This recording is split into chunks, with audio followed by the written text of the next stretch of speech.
ঠিক এক বছর আগে 2024 সালের 4 আগস্ট এ রাতে রাজধানী ঢাকা সহ সারা দেশের মানুষ রাজপথে নেমে এসেছিল কথিত স্বৈরাচার শেখ হাসিনা শাসনের অবসান ঘটানোর লক্ষ্যে। লাখো মানুষের ঢল, গর্জে ওঠা স্লোগান আর টানা আন্দোলনের চাপে সেই রাত থেকেই ভাঙতে শুরু করেছিল দীর্ঘকালের একচ্ছত্র শাসনের ভিত। পরদিন সকালের মধ্যেই পরিস্থিতির নাটকীয় পরিবর্তনে শেখ হাসিনার রাজনৈতিক পতন ঘটে এবং নতুন রাজনৈতিক অধ্যায়ের সূচনা হয়।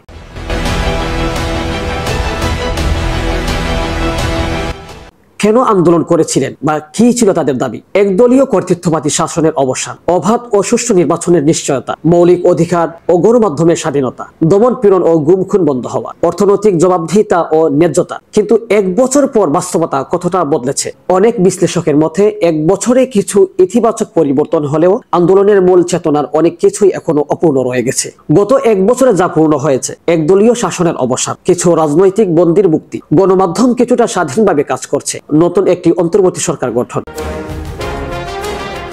কিন্তু গত এক বছরে যা এখন পর্যন্ত পূর্ণ হয়নি। নিরপেক্ষ নির্বাচনের রুটম্যাপ এখনো অস্পষ্ট, প্রশাসনের দলীয় প্রভাব রয়ে গেছে, দ্রব্যমূল্য ও দুর্নীতির নিয়ন্ত্রণে এখনো ব্যর্থতা, গুম খুনের বিচার কার্যত এখনো অনুপস্থিতি, পূর্ণাঙ্গ গণতন্ত্রের কাঠামো গড়ে ওঠেনি এখনো। রাজপথে থাকা সাধারণ মানুষ, ছাত্র জনতা এবং নাগরিক সমাজের প্রতিনিধিরা বলছেন, আমরা স্বৈরাচার পতনের জন্য রক্ত দিয়েছি, কিন্তু গণতন্ত্র এখনো পুরোপুরি আসেনি। সরকার বদলেছে, কিন্তু শাসন ব্যবস্থার চরিত্র এখনো কি বদলেছে? এদিকে রাজনৈতিক বিশ্লেষকদের মধ্য থেকে মাহবুব জামান বলেন, স্বৈরাচারের পতন কোনো সমাপ্তি নয়, এটা একটা শুরু মাত্র। একটি টেকসই গণতান্ত্রিক কাঠামো গড়ে তুলতে হলে বিচার বহির্ভূত হত্যা, দলীয়করণ, দুর্নীতি এবং সাংবিধানিক স্বচ্ছতার প্রশ্নে কঠোর পদক্ষেপ প্রয়োজন।